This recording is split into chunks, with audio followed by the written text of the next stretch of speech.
Good evening. I'm Justin Chang, film critic for the Los Angeles Times, and I thank you for coming out to see this extraordinary movie. We're so grateful to have members of the cast and crew of The Zone of Interest, so I'll bring them out one by one. Please join me first in welcoming the producer, Jim Wilson.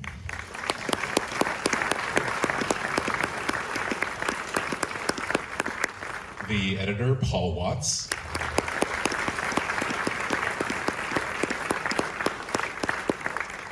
The composer, Mica Levi.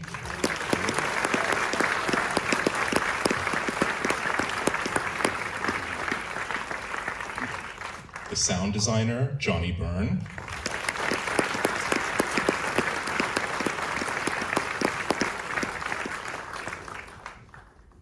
The director of photography, Łukasz.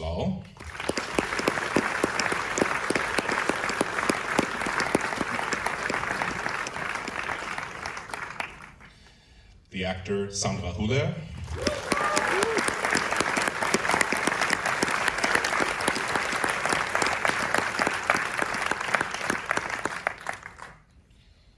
The actor, Friedel.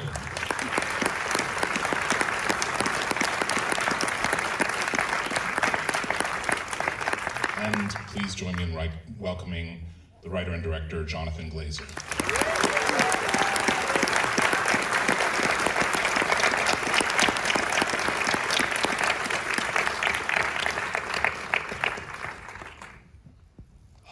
Thank you all for being here to talk about this brilliant film, which has not left my mind over the past several months since I first seen it, and I imagine will not leave this audience's either. And I'm just struck, this movie really enhances our understanding of its subject in a way that I don't think any movie I've ever seen has. And it's clearly the work of so many intelligent and deliberate choices by all of you, so I'm glad you're all here, that we can talk about it in a very short time. But Jonathan, of course, I will start with you. The book is based on a novel by the late Martin Amis, which is very different, has many characters, interlocking stories, goes inside the camp. The movie doesn't do many of these things, and it pairs things away so powerfully.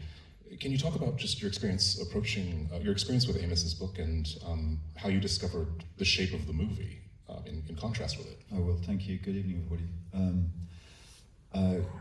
I read a preview of Martin Amis's novel, 2014.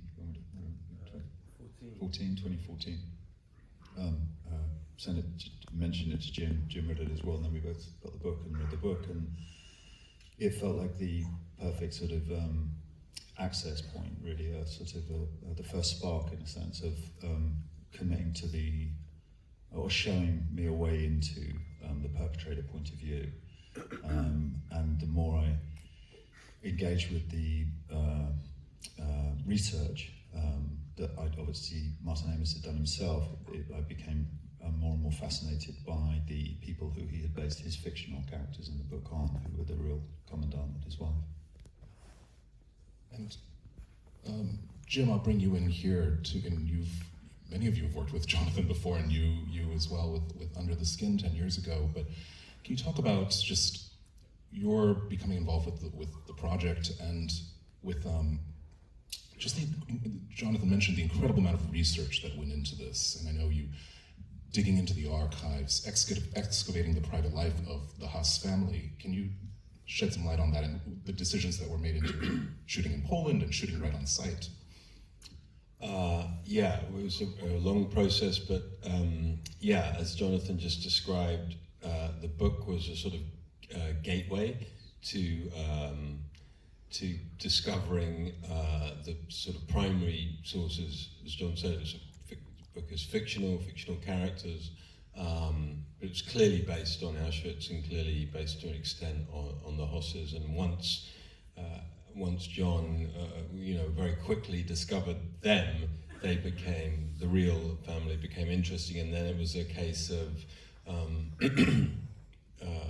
several years, 5 years really, of gathering research in many ways, lots of reading, talking to historians, scholars, experts, We work with two amazing researchers, one called Lucy Pardy in the UK, our Polish co-producer Bartek Ręcki in Poland, reading about, I mean, both historical research, also a lot of theory, and philosophy and sociology, and then certainly, obviously, a key site of research was the Auschwitz Museum and Memorial, Auschwitz State Museum Memorial. And I guess the key thing there was we, through Bartek, we engaged two researchers to sift through the archives that there. You know, the part of the museum there's a research department, there are historians who work there, and there's thousands and thousands and thousands of documents and pages of testimony and history and witness testimonies. And what our criteria for our searches was any mention of the Hosses. Obviously, a huge amount of that research is about the victims of of Auschwitz, the prisoners, who they are, their stories. Less so about the SS and the lives of the SS and the Germans, but who ran the camp. But there is stuff there, and our researchers' job was to basically look for any reference of the Hoss family, Rudolf, Hedwig, the children. We also researched the lives of SS officers and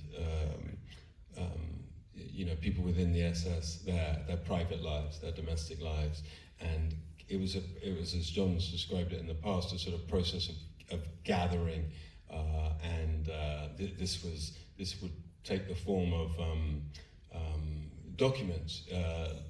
We would have all this. Most of it is not most of it isn't translated, but so we would have to translate it into English, and it was records of accounts of small incidents. We were looking at orders, protocols, notes, memorandums written by Hoss across the 4 years of running Auschwitz, poring over them. And John, I think John could probably speak about this better, but he used this as a sort of, almost like a kind of bank of, massive like research bank of information to sort of pick and choose moments from. And it was a long process because having moved on from the book, the choice was then, well, when do we go to Auschwitz? Which point in that 5 years?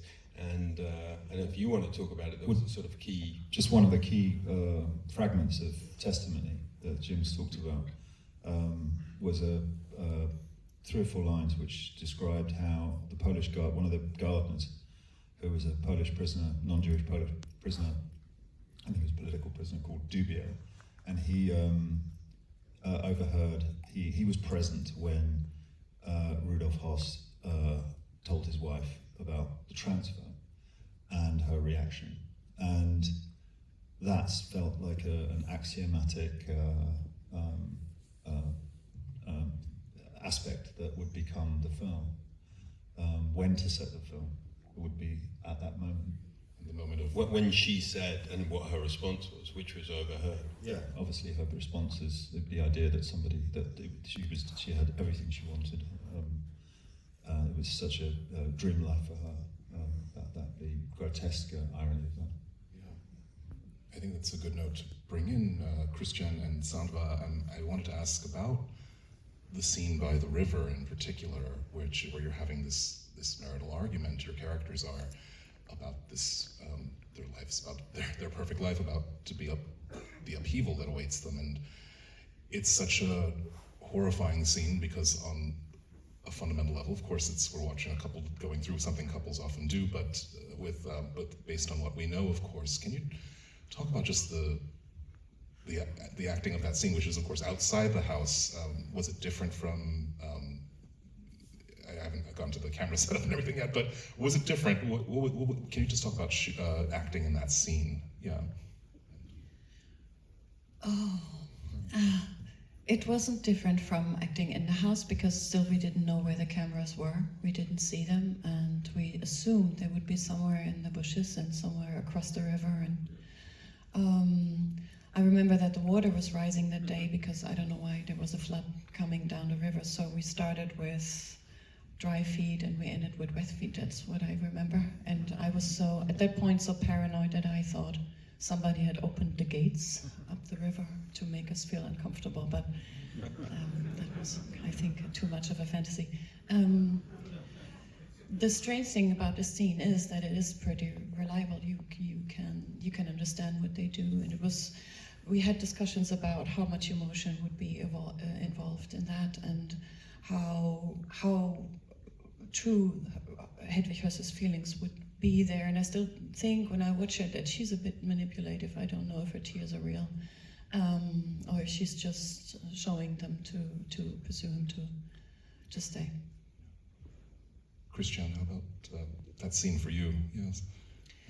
Yes, the challenge was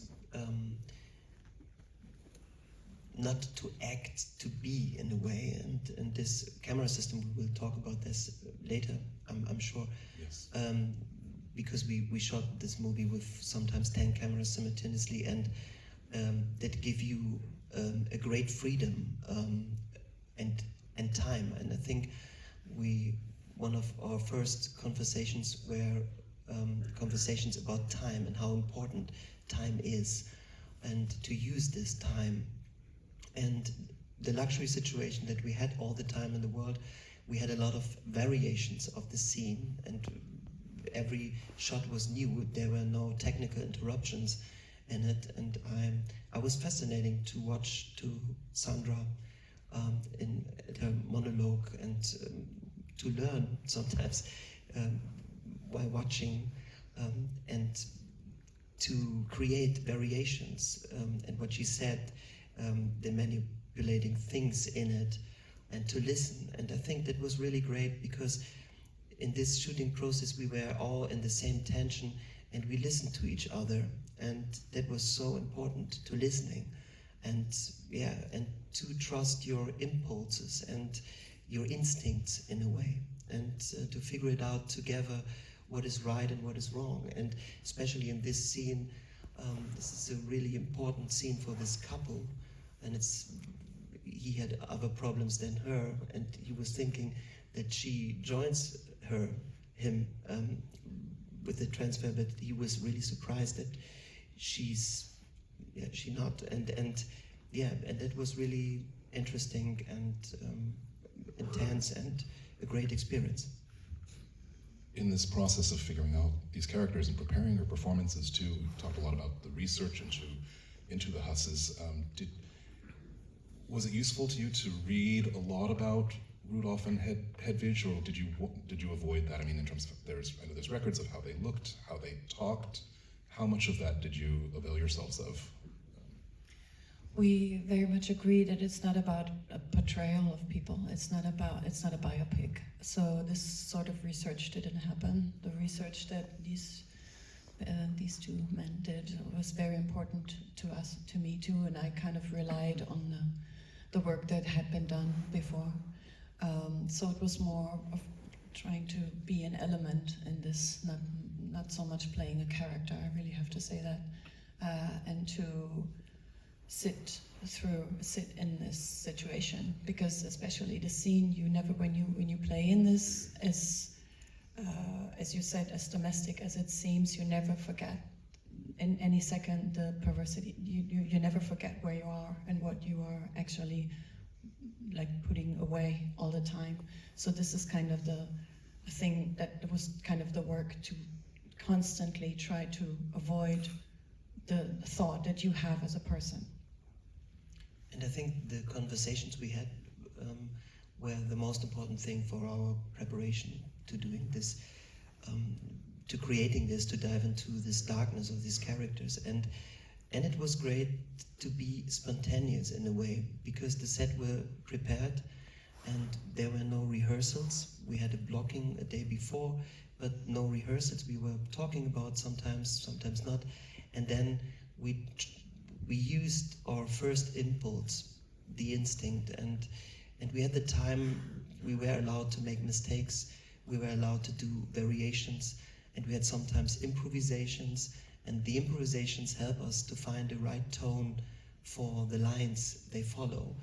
And that was great to have this freedom and sometimes to decide I repeat the line, and it was a great experience. Łukasz, I'll bring you in now, and I should have earlier apologies when I want to ask about how you and Jonathan conceived just this space inside the house, which these scenes inside the house are remarkable. This chilling sense of surveillance, the feel that we are eavesdropping, and yeah, the use. I understand that there were, as Christian and Sandra have alluded to, there are many small cameras hidden throughout, not being able to, not visible. How do you begin conceiving that and knowing what you're after?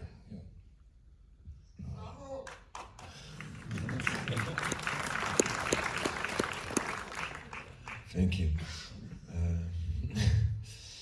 So no, but I mean, everything comes from this approach, just to witness, just with no judgment, with no manipulation, with just a critical distance, just witness to this what was happening.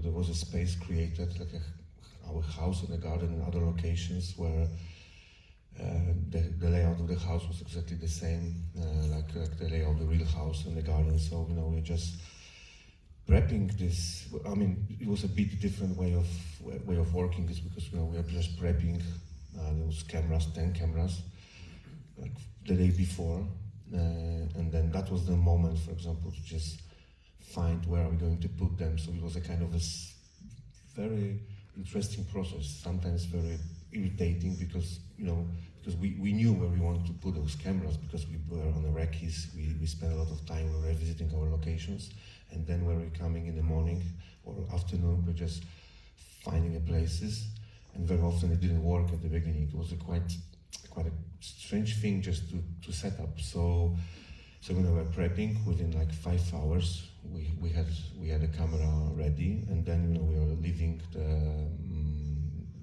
the garden area and the house area. Focus pullers were in the basement, and we are going to the container, to our mission control container, where we have all the 10 images, and we are just witnessing.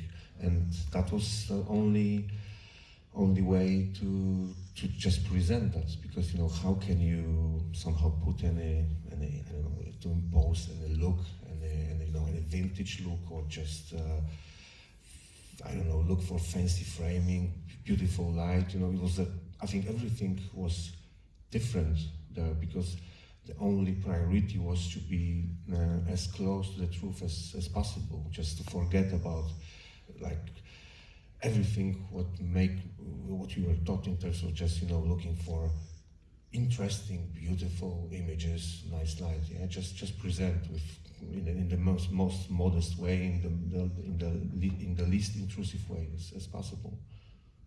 I did want to ask about the moments in the film when we see the young girl outside at night placing apples, and it's, and then the bedtime story is being read over that, and it's shot in it's rendered in such a striking way, the black and white almost looking like a photo negative, a reversal. Can you just talk about, you or Jonathan, talk about the choice behind that?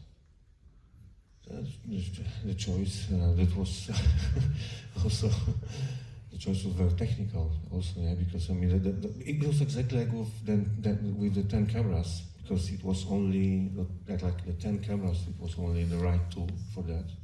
And it was John's idea. John came to me with this idea of 10 cameras. Even he had an idea for a bit more. But I'm so happy that we could afford only 10. But the night vision camera, thermal camera, the FLIR military camera, which we used for little girl scenes, that was exactly the same thing. That's a right tool, because there was no available light, there was no ambient light, and we didn't use any lights in this film. So the only way to shoot it was just to use 21st century a tool, equipment, like a military FLIR camera. but also, you know, like John was always saying, that she symbolized a light. She's a hope. She symbolizes this goodness which is in us humans. That it's not only Rudolph's side, but also there's a little, this little girl who was just helping and so sacrificing for people, risking. Yeah, they were both. Sorry, just the cameras, the flare camera. I mean, as Łukasz was saying, it was the decision in terms of how we were going to film this was all really about a way of avoiding the normal conventions of filmmaking that we use to tell stories, principally because of the subjects, because of who we were pointing the cameras at, and those conventions glamorize, and at the worst they fetishize. And so the idea was not to empower them with that photography and that those choices, but rather to stand back from them so we could witness them without the kind of confusions of screen psychologists, and also so that, most importantly, the viewer can project themselves onto them so that we can see our similarities to them. I also would like to add that I remember one day John told me that we need to build a scaffoldings for this what will happen in a viewer's head. And that was something so important, just to remember all the time that the horror is behind the wall. The horror is beyond the frame. And also, I think what was amazing in this multi-camera system that we were just prepping this, and then we had all the setups in one take, in every take, that everything. So sun was changing, dog was running. Things were happening, and then you had this perfect continuity. So that was kind of amazing of this process. There was nobody on set, there was nobody. There was just second AD on set, and that's it. And hidden cameras, no film gear. Well, as important as what we see, of course, is what we hear. So much of this story, Johnnie, is told through sound. And watching the film again, I'm struck by just the bird song in the opening moments, things as mundane as the echo of footsteps on stairs and crying babies and barking dogs, and then behind all this, of course, the background roar of Auschwitz. And it's so essential. Can you talk about just how you begin to bring the soundscape together, and where did you start? Where did I start? I started by, I think when John first sent me the script, I started by panicking when I realized, how much responsibility there was to accurately be able to depict those sounds, and how important that soundscape would be to the film ultimately working, and what a leap of faith that the whole filming process would be to because it was interesting. It was something that John and I discussed as there being really two films, the film that you see and the film that you hear. And it's remarkable that those two films didn't really meet up until quite late in post-production. And I think the process of kind of getting there was, as you say, the birds and the sounds of the house. And it was, that was very, in order to capture the sounds of the house, it was less so about the dialogue that was spoken. It was more for production sound mixer Tan Villas to mic up the house so we'd be hearing the sound of people in the house, the footsteps and the teacup rattling and all those kind of things. And taking that as the family drama as we saw it, and getting that ready for when we would introduce this other layer of sound. And that was a process of many months of research on the part of myself and my team, understanding, all the things that happened in Auschwitz at that time and everything that was heard and the physicality of how it would have been heard in that space. And that was all about really reading, to a large degree, witness statement and the statements of, the guards and the survivors, and creating a document that gave me, the impetus to go and seek what I needed from field recordings and reenactments of a kind. And getting an enormous library ready so that when the cut was kind of there, we could start applying this to the family drama and creating that juxtaposition. And I think, you know, really we were, I suppose, you know, using sound to draw images in your head based upon the collective knowledge that we all have of what happened, of what those atrocities were. And obviously, you know, it's incredibly violent, and that was what was necessary to, you know, to have the pervasive ambient genocide on top of this, you know, mundane but incredible family drama. So yeah, that was kind of how it went. Yeah, you know.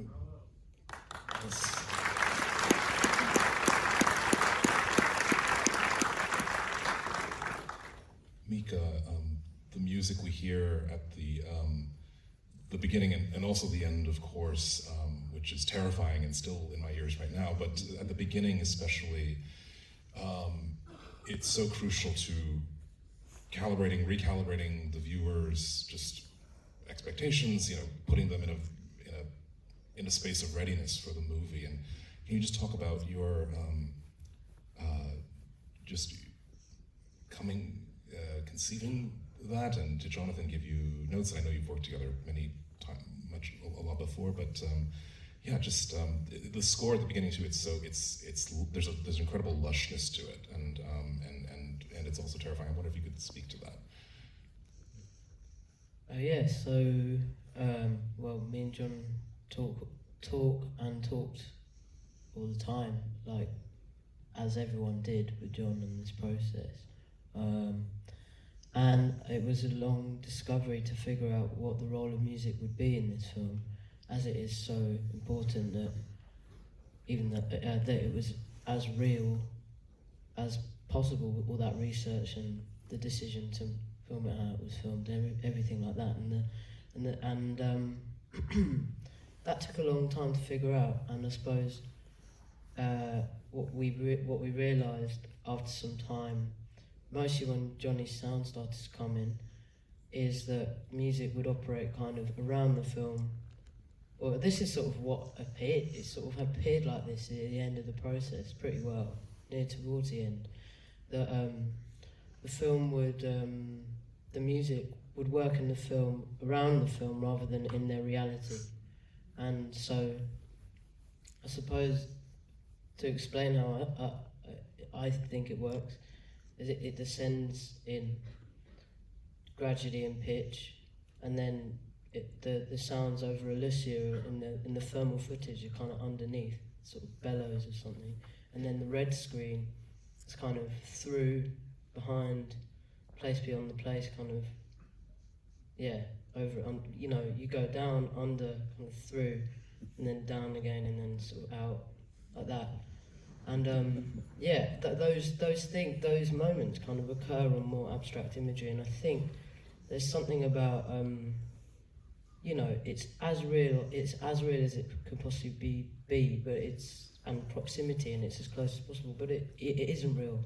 And there's something, I think, important about music often in film providing something on a theatrical plane or poetic plane where because of the same way that you can tune out the violent sounds you start to over time, we also are witness to a lot of violent imagery sort of all the time, and we know how to tune that out. So somehow by having some theatrical or poetic plane in some parts, some question marks, some abstraction, it accesses you to feel all the things that you're witnessing in the most real way that it can be more. I think it gives you more access to that. It means that you don't tune out. It kind of keeps you locked in somehow to that, maybe, or hopefully it does. And yeah, I mean, yeah, and the music that is there, I mean, yeah, we kind of came to it in lots of different ways that will take ages to explain probably, but that's kind of how I think it functions and why it functions. And yeah, as the images get abstract and get more theatrical, poetic, so that, yeah.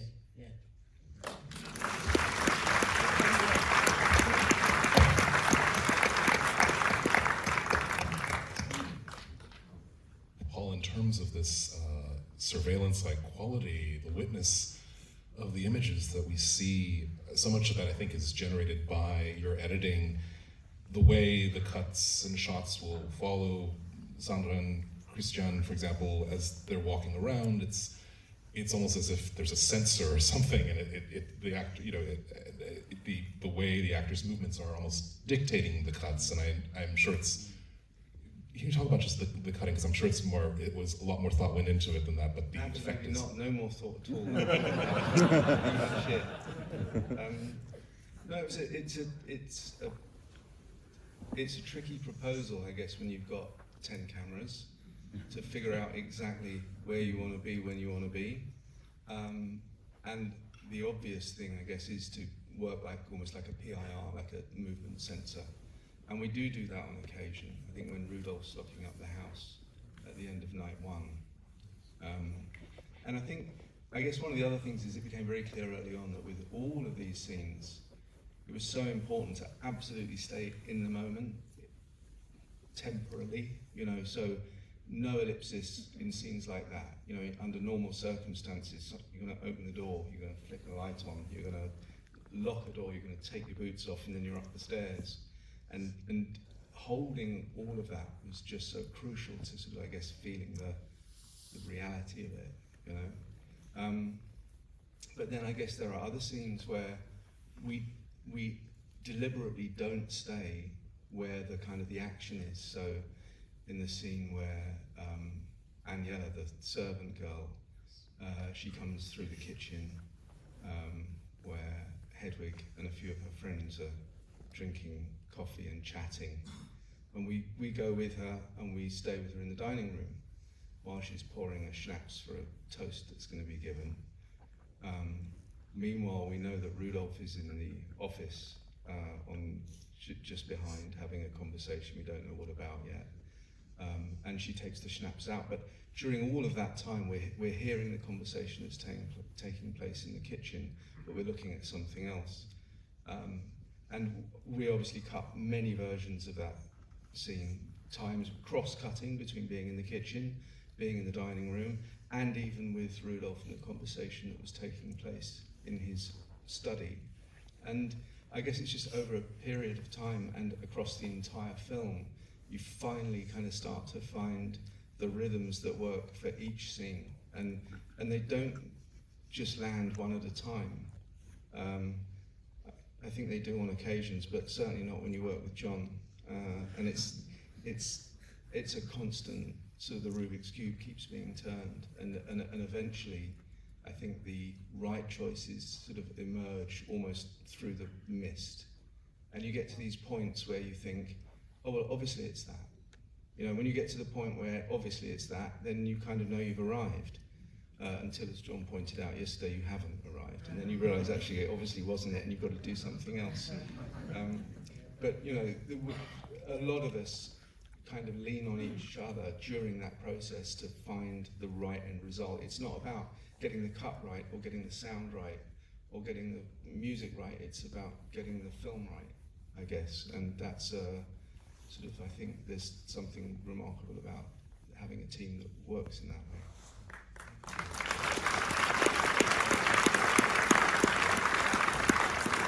It's an extraordinary collaboration. I think that's a perfect note to end on. Thank you all for your astonishing work on the film and for tell us about it. Thank you.